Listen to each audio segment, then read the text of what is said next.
Okay, folks, welcome to Swing Trading Today. This is Bob Desmond, and it is February the 23rd, 5 a.m. Eastern Standard Time. Good morning. And what we're going to talk about today is the narrative. This is what you're going to get off of mainstream media. What they're going to do to you on mainstream media is they're going to explain to you after the market begins to correct why they think it's correcting. They fit a narrative to adjust for the market performance. They don't want to tell you the truth of why the market is correcting. So that's why you need to come to alternative news media right here. So please support the channel. Like, subscribe, share with a friend. Let's build an audience here. I beg of you. Because this is not what the market is nervous about. They know that he's not going to do a darn thing beyond what he's been told to. She is going to make sure of it. Janet Yellen over here. These two are working in tandem. So I'll talk to you about why this market is weak. Come on. I didn't want to do that. Before we do that, we're going to go over some words out of Jeff Gundlach, big hedge fund manager, very smart guy. We're going to talk about economic data coming out this week. And then we're going to go to the pre-market activity, what's going on in the futures market. Are we up, down, sideways? And we're going to go to stock chart requests. That's where members submit symbols for me to review live on video. That's free to our silver and gold level members. So before we get to it, let's talk about our sponsors. Say thank you to our friends over at TrendSpider. TrendSpider is the next generation in automated technical analysis. Folks, many of you have day jobs. You're working hard. You don't have time to analyze your technical analysis. That's why you outsource it to people like me, which is great. Love to have you. But you also like to do it yourself. So while you're learning or you are honing your skills, you want to be able to speed up your analysis, but at the same time, improve your accuracy. And improving your accuracy and using the tools that TrendSpider has at its disposal reduces costly analytical mistakes. Use their scanner to find winning chart setups. At some point in time, this market's going to bottom out. You're going to need a really good scanner to scan for opportunities, and then you're going to need to use alerts to time your trades with precision. So while the markets are going down right now, folks, this is an opportunity. This is an opportunity to get stocks on bargains because they are so expensive. So take advantage, 35% discount code below. You're not going to be left alone going through this process. Sign up and you get this free. This is their TrendSpider University, a ton of educational data. I know Dan and Jake over there, they will walk you hand in hand through this process. I believe they still have forums and webinars and such as well. And they also have a 7-day free trial offer. So check out their demo tour. I provide TrendSpider free to our silver and gold level members. So there's a link to the Contrarian Trader below. There's also a link to those who already have TrendSpider called Gold Light. And you want to sign up for my services, get a discounted price because you already have TrendSpider and you're satisfied with your level of service.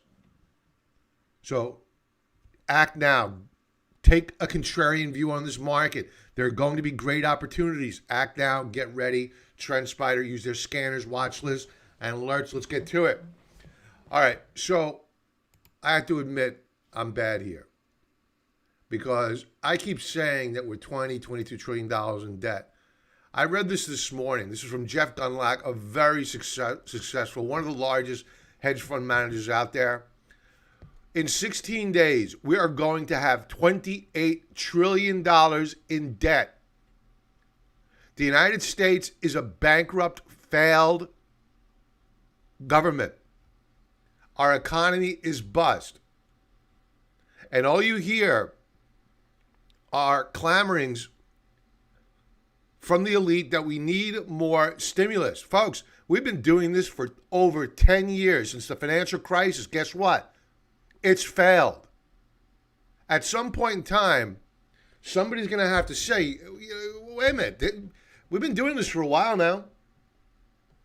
Maybe this is not working. Isn't the very definition of insanity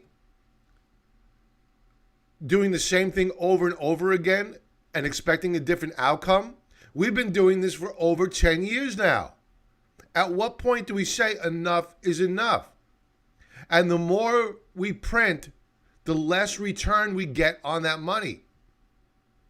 Meaning out of the stock market, because it's all about the stock market. And you'll hear all of these pontificators, usually academics, and they'll love to say, with their furrowed brow and their nerdy glasses that, and I wear glasses, they'll say, the economy is not the stock market, Bob, and the stock market is not the economy. BS. To the average working man with a 401k, the stock market is, in fact, the economy. Politicians know it, and that's why they won't let the stock market drop, because most people have 401ks.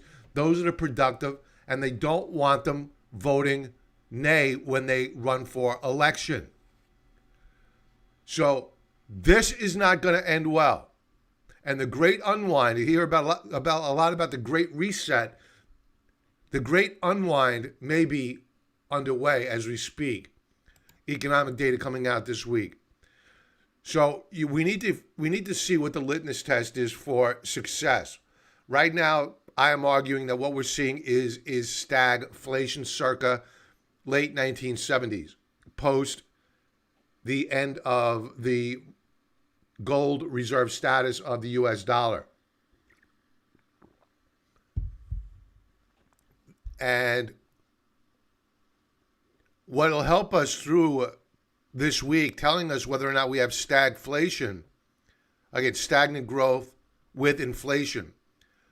Not so much consumer confidence, which is coming out 10 a.m. today. Forget about Jay Powell tomorrow. It's reports like durable goods. Are we producing more washers and dryers? For now, I think that we will see a good report, because there is a housing boom. Why? People were forced to move out of the cities. Why? Failed government. But when things start to get really, really interesting, beyond durable goods, is here. The GDP revision for Q4. Do they ratchet it down? Do they increase it, or is it unch? If they ratchet this down, one of my alerts is fired off. If they ratchet it down, Russell 2000 just broke to new lows. That means that we're seeing weakening growth, and we already know we have inflation.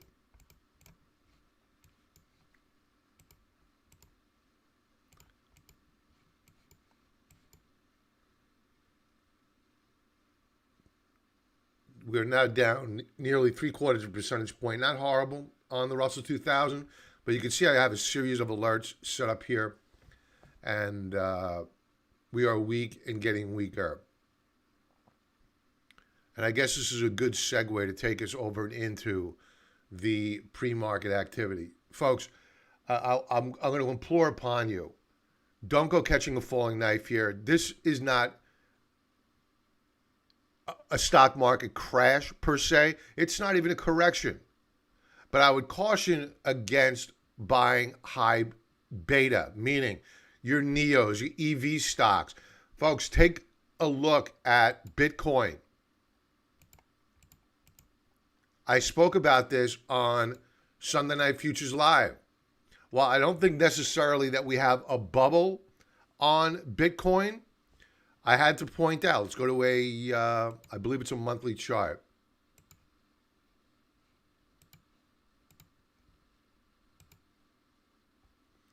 At that point in time,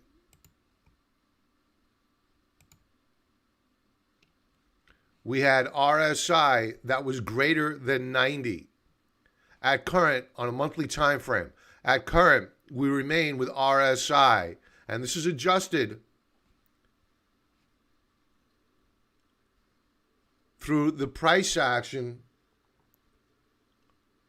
At current, we remain up on the month, yet we're giving up a lot of those gains.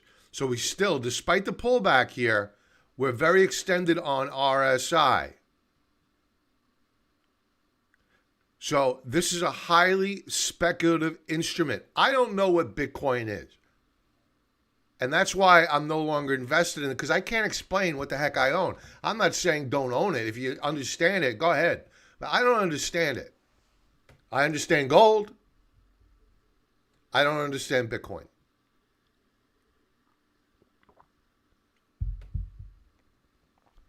And I'm not a bear on it. I'm not saying don't touch it.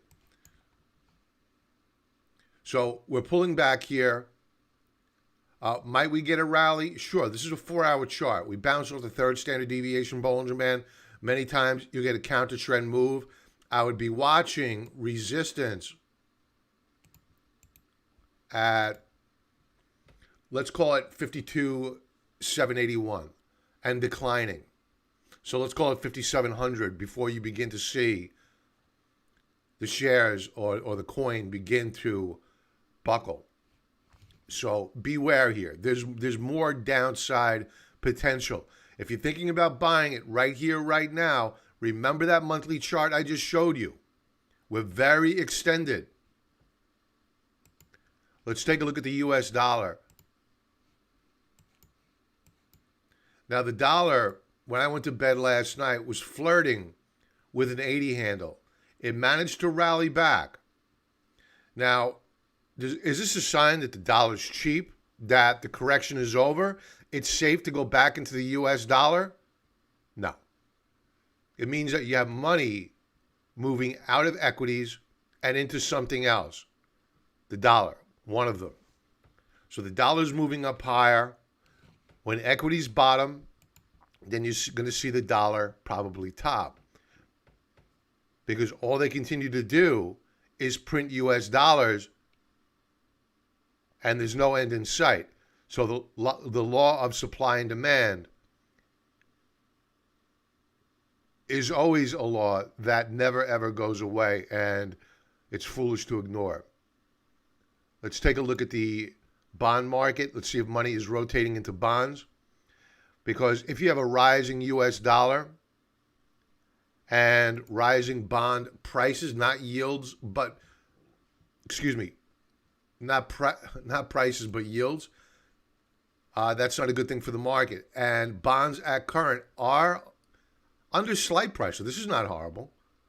Bonds are a tick up, not great. But this market is not going to be able to sustain higher yields and higher U.S. dollar. One's got to offset the other, or else the market says no mas. It's very, very expensive, this market.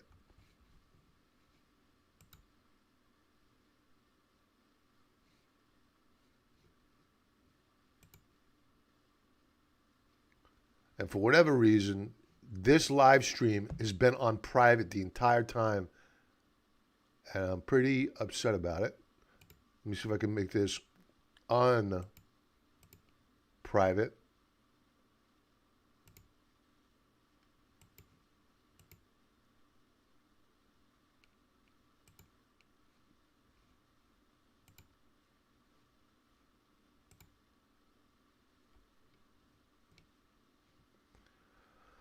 Oh boy.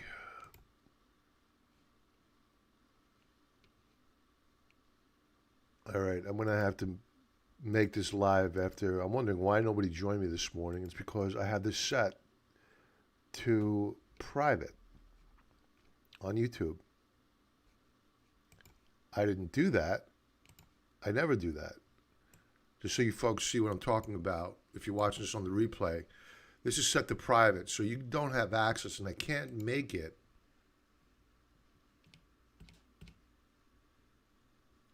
live when I am live.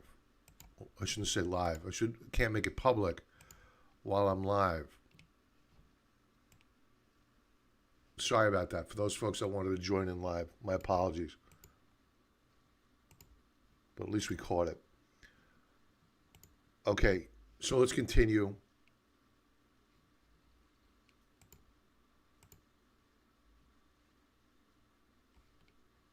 Tick me off. I always love the banter.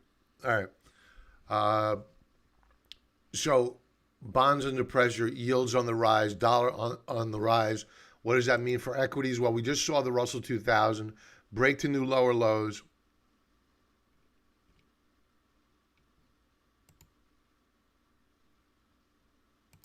The S&P 500, again, this is a 4-hour chart, is down over a half percentage point. We're probably going to see some buyers move in here at 38.34 on the S&P 500. Let's see whether or not that support level holds. The NASDAQ 100 really getting clobbered. We are short of the small caps and the triple Qs, and they are getting annihilated this morning. We have broken critical support on the NASDAQ.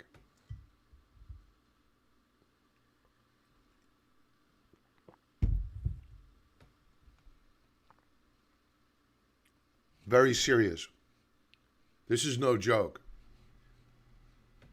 Next support level is at, let's call it 12,963 on the NASDAQ 100.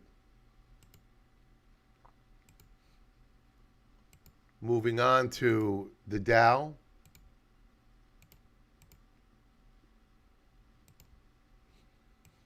The Dow is holding up well, and the reason is that in a rising interest rate environment, energy does well, the banks do well, and transportation generally does well.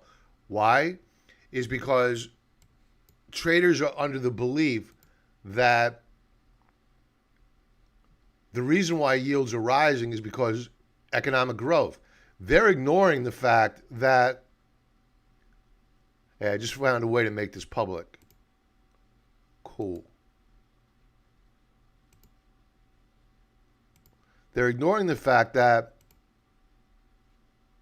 cool, I just made it live. Awesome. Let's see if anybody joins in. I'll say hello. They're ignoring the fact that we're printing trillions of dollars, and that's the real reason why you're seeing the lid come off this market. There's an anticipation that you're going to get what you call the velocity of money returning, meaning that people are going to spend, and their perception that the economy is going to open up is going to become reality. That's why you saw the airlines move up higher yesterday. The transports did very, very well yesterday. Yes, they came off the highs slightly, but it closed up. Energy stocks did very, very well. So that's what's holding up the Dow Jones. I don't think it's going to last. I think this is going to break. Look at your head and shoulders setup. Left shoulder, head, right shoulder. Here's your neckline. We did break it. We managed to recapture. The small caps did the same thing, very similar the other day. I think we're going to fail here.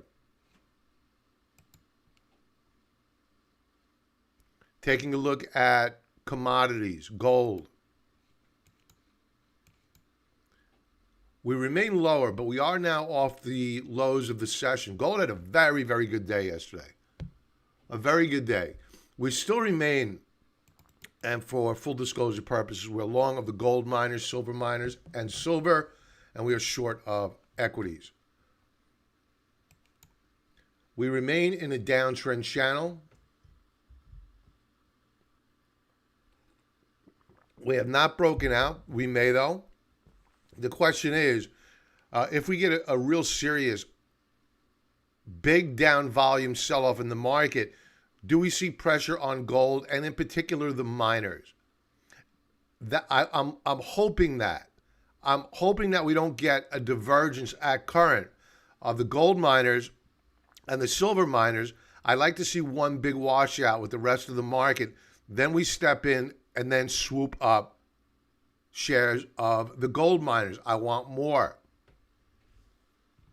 But I want them at a lower discounted price. I may not get it. So I may have to swallow my pride at some point in time. When do we do that? Well, when the gold miners break out. And they broke out yesterday, but I'm looking for a retest and then a follow through to the upside to validate that, in fact, we do have a divergence of the gold mining stocks outperforming equities,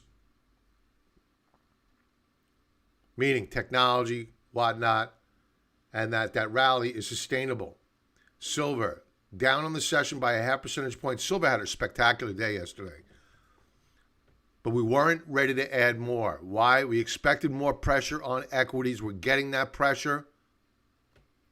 A rising U.S. dollar, rising yields may put pressure on silver and gold, at least in the short term. So right now, we're long of silver, the silver miners, and the gold miners. We want to add more, but right now we're just sitting, watching, and waiting. The market's going to tell us what to do and when to do it. Platinum, down 2%. This is what I'm worried about. Platinum was on a tear. Now we have a double top, and it's breaking down. We haven't broken to a new lower low yet, but we're stone's throw away.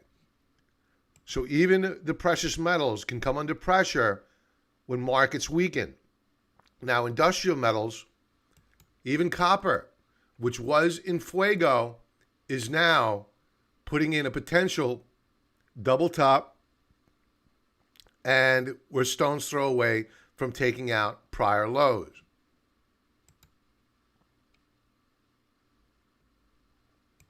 The VIX surging this morning, up over 1.5%. This is my warning flag, was that we were trading in a very, very tight trading range, despite the fact that the S&P 500 rallied off the lows of the session. The Tues, they did not rally back off the lows of the session, maybe a little bit. The NASDAQ, the small caps rallied back a little bit. But the VIX, and the Dow was up. But the VIX, all it did was just trend. It's been in a consolidation ever since it gapped up last Tuesday. It hasn't given up any space. And what you have here is an inverted, let's get rid of this. What you have here is an inverted head and shoulders setup.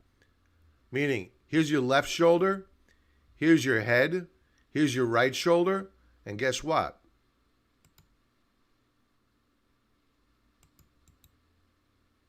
We've broken out. Here's your neckline.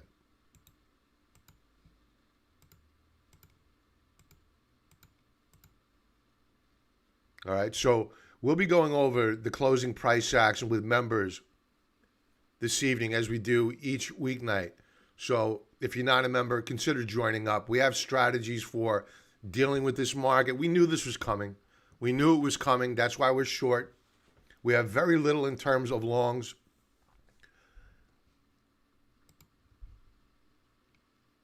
Right now, all we're going to be focused on at the Contrarian Trader is building a watch list of really hot, great stocks that are going to be coming to us at discounted prices. And just because we're down at current does not make this a cheap market, folks. It's a very, very extended market. It's a very expensive market. Whether you're using the Shiller PE ratio, whether you're using the Buffett indicator, whether you're using technical analysis, it's very, very extended and expensive. Lumber continues its charge up higher. This is inflation.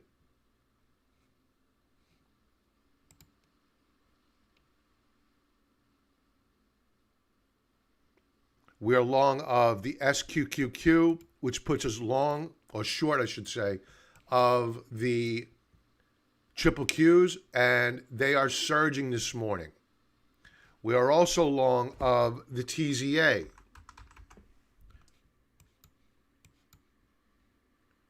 They are beginning to bump up higher here.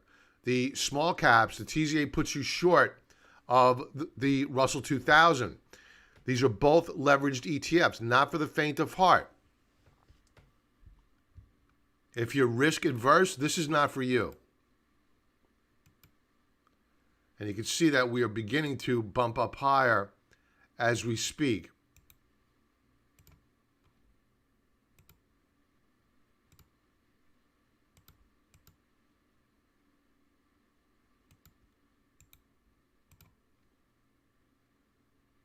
So TZA 4-hour time frame has broken out. I'm looking at a near-term price target of $4.90 per share. That'll represent the resistance that this red line represents.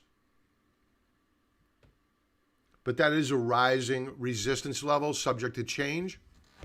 And again, folks, these are leveraged ETFs, TZA, SQQQ, not for the faint of heart. These are trading vehicles, not investments. So be very, very careful trading with them. They're for speculators. What else do we want to talk about here? Let's check in with Bitcoin again. Yeah, Bitcoin is very weak. We are still down about 10.5% on this session. Before we go to chart requests, I want to go to oil. Oil is just in fuego. This is such an overpriced commodity, I can't tell you. I don't believe in this global growth story, especially U.S. growth story.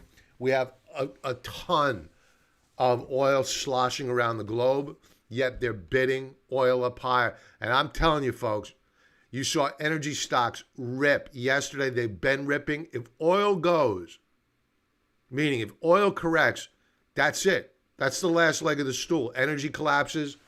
The banks will follow suit along with the Dow Jones Industrials. And we have a major problem. And take note, this is a 4-hour chart. If you want to bring it up, we are putting in higher highs on price. But take note of your RSI. RSI peaked out on February the 8th. And ever since then, each rally has been met with lower highs. That is not a validation that this is a healthy rally. In fact, I would say this is a huge warning flag on the track. Pay heed. Let's go to some chart requests. If you're not currently a member, I need to go to the members requests first, which are posted in the members area. I'm looking at them on my other screen. We have Neo. All right. So we'll be using TrendSpider again, folks. 35% discount code below. EH is another. We're going to kick things off with EH. That was a request. I've never heard of this stock.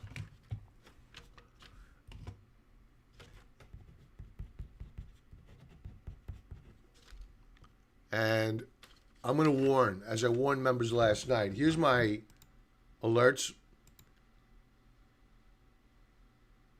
I had so many alerts trigger yesterday, firing off breaks of support. It was ridiculous.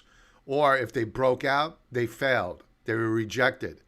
So there must have been 10 alerts that fired off pretty much at the same time.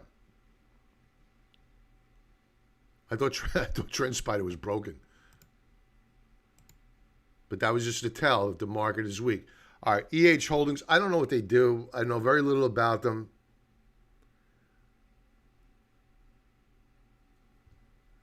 It's American Depository Receipts, I believe. Let's see, what the heck is this thing? Looks like a Chinese stock automatically goes on my crap list.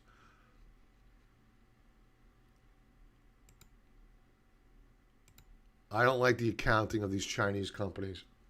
If it is a Chinese company, correct me if I'm wrong. Fact check me. Again, this is the first time I'm looking at this chart. All right, so this is a high beta name. How do I know? You don't trade for, I don't know, 4 or 5 months above your third standard deviation Bollinger Band with RSI as high as 90 without being a high beta stock. Right? And beta means volatility. And as I always like to say, while it's going up, it's great. It's all sexy. Times are great.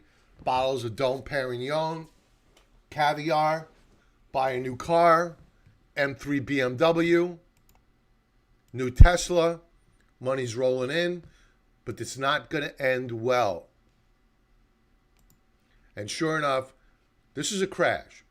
This is reality hitting home. We hit a high the week of February the 15th of 124.09 and a low of 44.46. Folks, that's a crash. That's a crash. That's a beta crash. We don't have a new weekly low yet, but thus far, we are at the lows of the week, and it appears as though we are going lower. And here's the value of the automated trend lines. If you were long of this stock, how might you have known to get out? Click of a button, automated trend lines. Look at where we peaked out. Let's go to a daily chart. Here's how they extrapolated out where the highs were. They played connected dots. Peak to peak, collapse.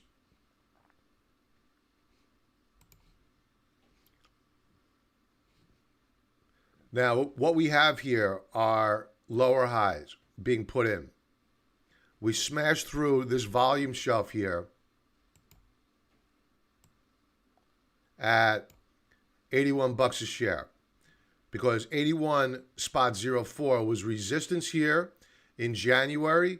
Then it became support later in January. Then it became resistance later in January. And then it finally broke out in early February.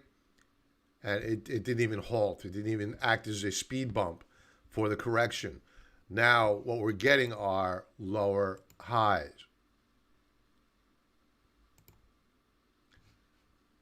If we take out this support level here, something else just fired off. We'll come back to this. One of my alerts.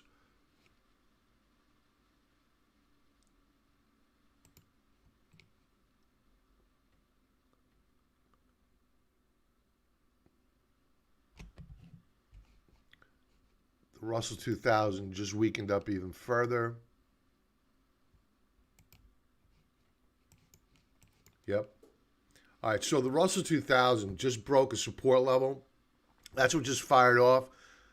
And we are nearing, we're going to retest this lower band of support. My next alert is if we break this prior low from back here on the 18th.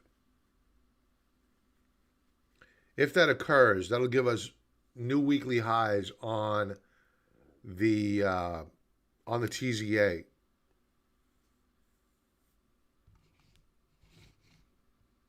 So, warning flag, folks. This is not a market that we should be catching a falling knife or your hands will bleed.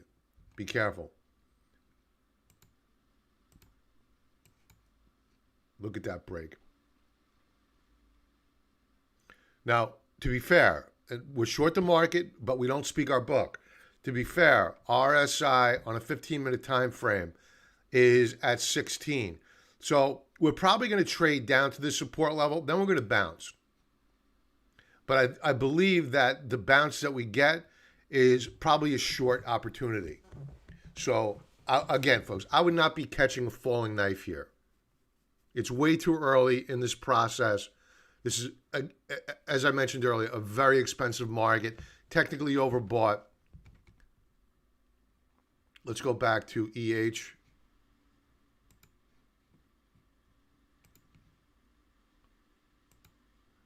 We may have to go back to the pre-market activity when these alerts fire off. All right, so if EH breaks 45.64, it's pretty much Armageddon, because you're going to retest what was a very significant trading range. A multi-month, if not a multi-year, trading range between $13 a share and $29 a share to round things off. So this is not a stock that I would want to buy right now. When would I buy it? Let's be constructive. What would I be looking for here? What I'd be looking for is a key support level such as 45.64. Suppose we trade down below it. In fact, let's do this.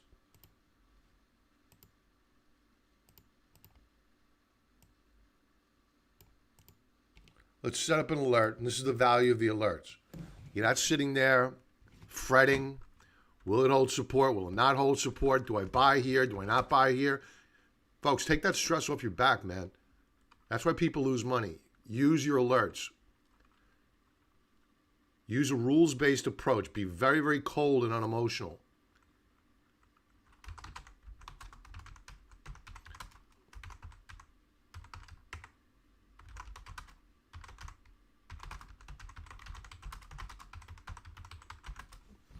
All right, so what does this mean? Long entry potential on reversal.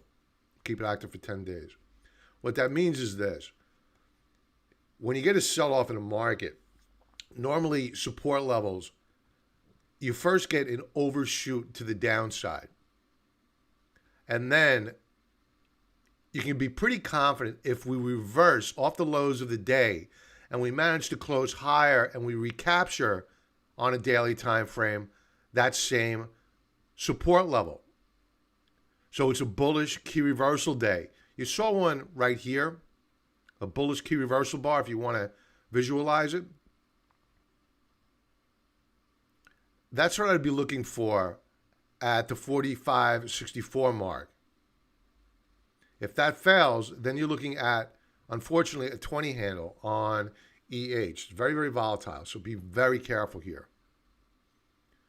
And take note of the automated trend lines.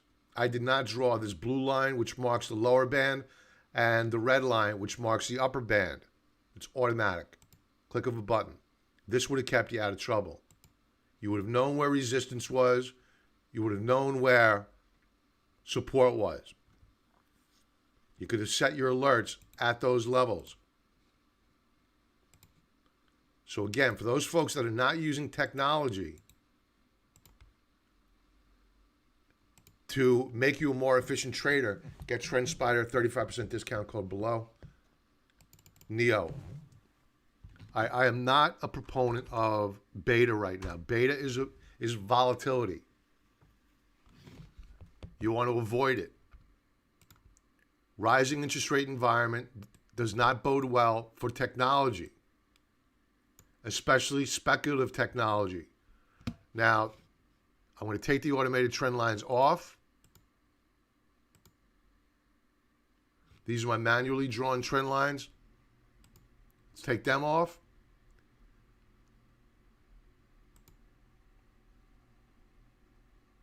Now, these are the automated trend lines back on again. Had you used them, they would have kept you out of trouble. Why? Back here in November, we hit resistance. Excuse me. The week of November the 23rd, we hit resistance. We sold off. We rallied back. We even broke out and above this resistance level. But this week here, the week of January the 23rd, we failed. This was a breakout point failure. This was a bull trap. And ever since then, we've been putting in lower highs. And then this week, we have now broken down to lower lows. So what this means is that the path of least resistance is now to the downside. We did close at support yesterday at $50.60. Where did we close? We closed at $50.68. So we're right there. My guess is that we move lower today. Next support level, $49 per share. Daily chart.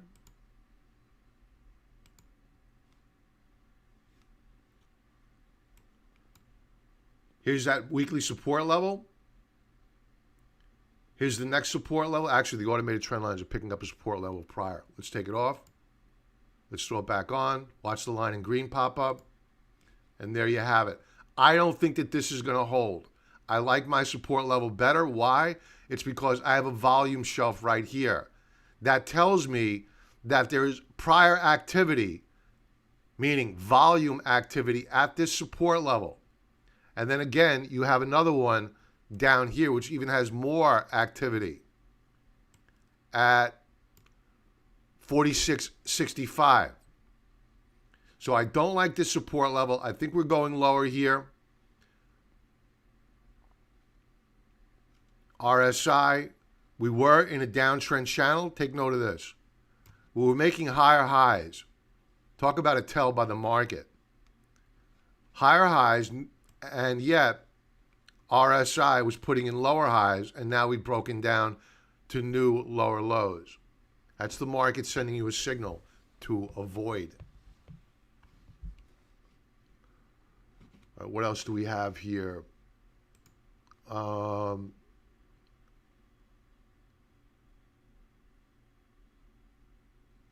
PTON. All right, another high beta stock. Yeah, I haven't looked at this one in a while, so I'm going to need to play catch up. I had an alert set. That triggered. This is one of the ones that triggered off yesterday.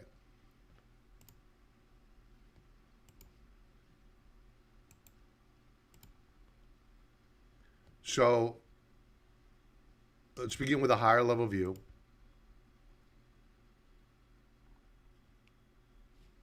There's not enough data here yet to have automated trend lines on a monthly time frame. But you can see that we were looking at resistance the last time we reviewed this. These are my manual charts, my manual trend lines or resistance levels and support levels. And I said that we were extended and we were looking for a breakout above 167.26. But at current, it was acting as resistance, not to buy. Sure enough, we put in, let's go to a weekly chart. We put in a double top, but it wasn't necessarily a sell signal because we hadn't broken down to new lower lows. We were in a trading range. But this week, and this is where the automated trend lines come in as well, we broke my manually drawn support level to now have not only lower highs, as noted here, but we've broken down to new lower lows. Now, the automated trend lines are picking up support below. Click of a button. Let's bring it back up. There you have it. We broke it. Next stop, I think we're coming down maybe here, maybe, to 104.22. Where do we close? I know I'm giving some hard news to some folks. I get no joy out of doing it, believe me, because the people who are requesting these charts, my members, so they may own them. We closed at 125.75.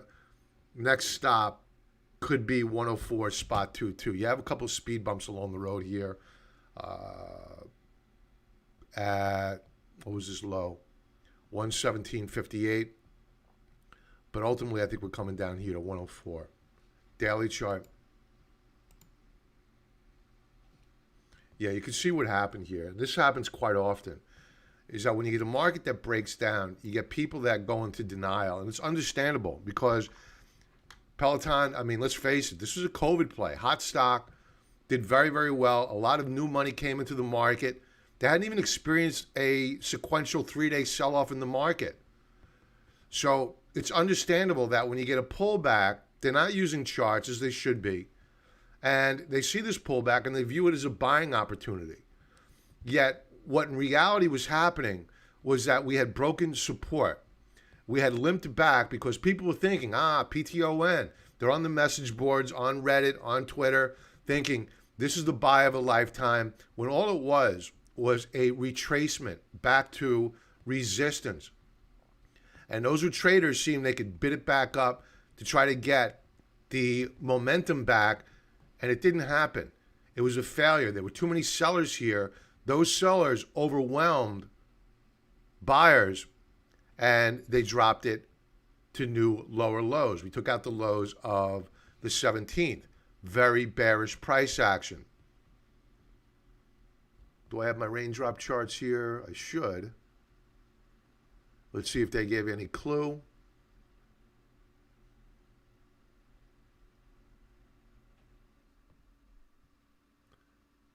Here we go.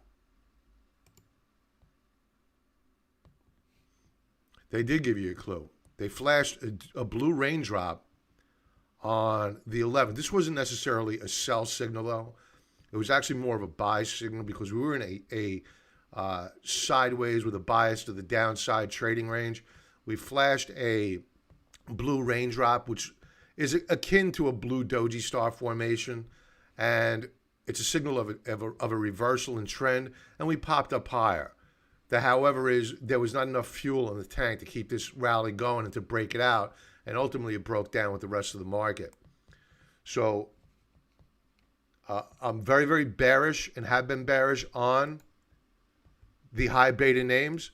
So I'd strongly encourage you to please be very, very careful with these high beta, meaning volatile names. Even the ones with strong earnings. I mean, take a look at, this is the, you have your ARK funds. I like the FFTY, which is the Investors Business Daily top 50 stocks. I mean, they took it on the chin yesterday. They were down 1.5%, and these are top tier, high quality stocks.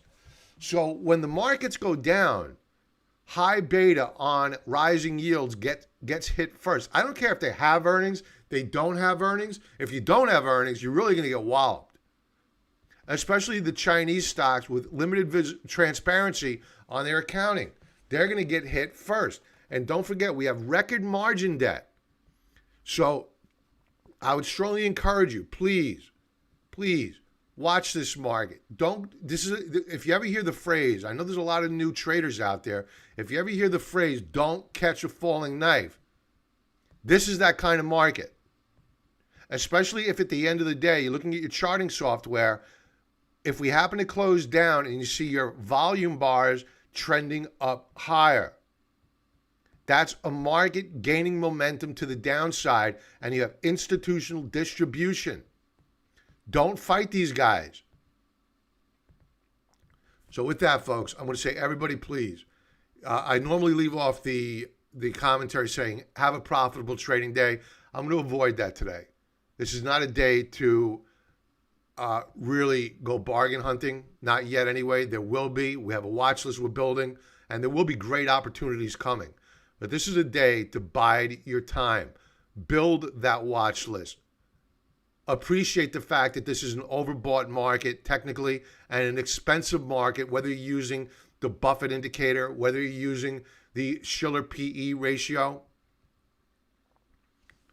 So bide your time. Watch for great opportunities. They're coming. We're not there yet. Way too early in the game. Please like, subscribe, leave a comment below. I'll definitely get back to you. Don't forget about the 35% discount code on TrendSpider using the link below. Join the Contrarian Trader if you want it free. If you're already a member of TrendSpider, yet you want to join, you don't want to pay the premium, there's a link below for you. There's a solution for you as well down below. Everybody have a profitable, I'm not going to say that. Everybody have a cautious trading day, and be well.